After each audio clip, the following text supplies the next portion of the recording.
Kabupaten Karawang adalah kabupaten di Tatar Pasundan, Jawa Barat, Indonesia.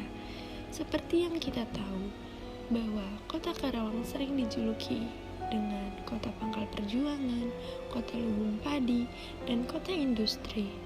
Di balik banyaknya julukan tersebut, banyak sejarah yang ada di kota Karawang.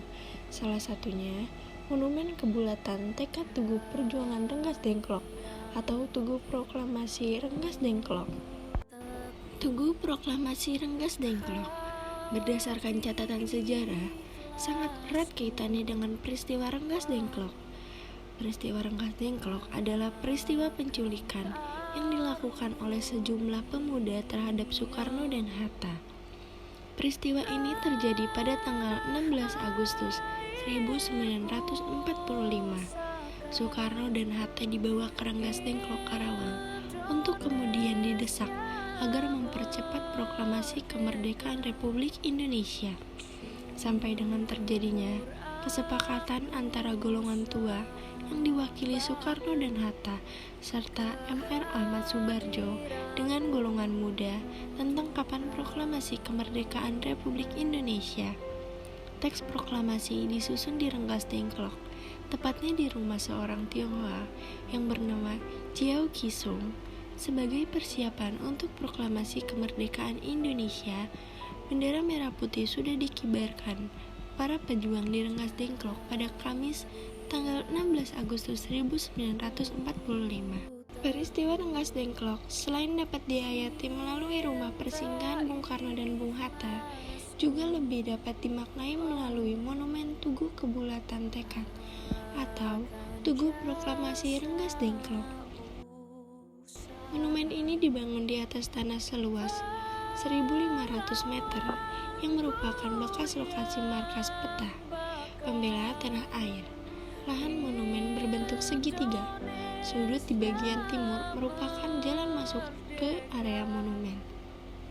Di depan jalan masuk ini, jalan raya dari arah Karawang membentuk percabangan salah satu ruas jalan, yaitu yang berada di sisi utara area monumen, agak menyerong dari arah timur mengarah ke barat sedikit ke utara. Ruas jalan lainnya dari persimpangan di depan area monumen ke arah barat daya. Kedua ruas jalan ini sekaligus sebagai batas area monumen. Sisi belakang monumen berbatasan langsung dengan tanggul Sungai Citarum. Lingkungan sekitar monumen merupakan dataran rendah. Monumen Kebulatan Tekad Tugu Perjuangan Renggas Dengklok dibangun pada tahun 1950. Pada tahun 1984 dilakukan pemugaran oleh Dinas Pekerjaan Umum Kabupaten Karawang. Pemugaran terakhir dilakukan pada masa pemerintahan Presiden Megawati Soekarno Putri. Kondisi monumen merupakan taman dengan bangunan tugu. Setelah memasuki pintu gerbang terdapat jalan setapak menuju bagian inti monumen. Di bagian depan sisi selatan terdapat tatanan batu yang membentuk angka 17. Di tengah merupakan jalan setapak melingkar membentuk angka 8. Dan di bagian utara terdapat tatanan batu membentuk angka 45. Tepat di tengah halaman terdapat Tugu Kebulatan Tekad, berdiri di atas batu persegi berukuran 15 x 15 meter. Pada tiap-tiap sudut batu terdapat tugu yang di atasnya terdapat bentuk bambu runcing. Tengah-tengah bagian sisi juga terdapat semacam tugu, tetapi tidak dilengkapi bentuk bambu runcing.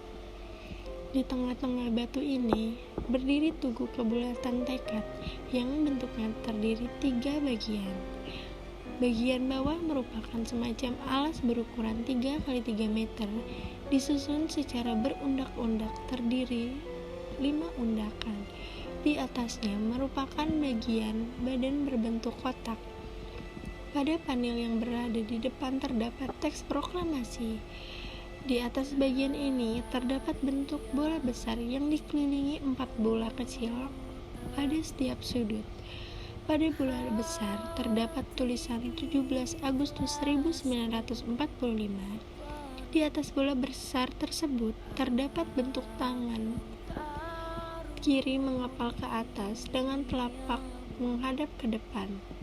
Bentuk seperti itu seakan-akan menggambarkan suatu teriakan merdeka. Sekian dari saya tentang monumen kebulatan tekad Tugu Perjuangan Rengas Dengklok atau Tugu Proklamasi Rengas Dengklok. Kurang lebihnya mohon maaf. Assalamualaikum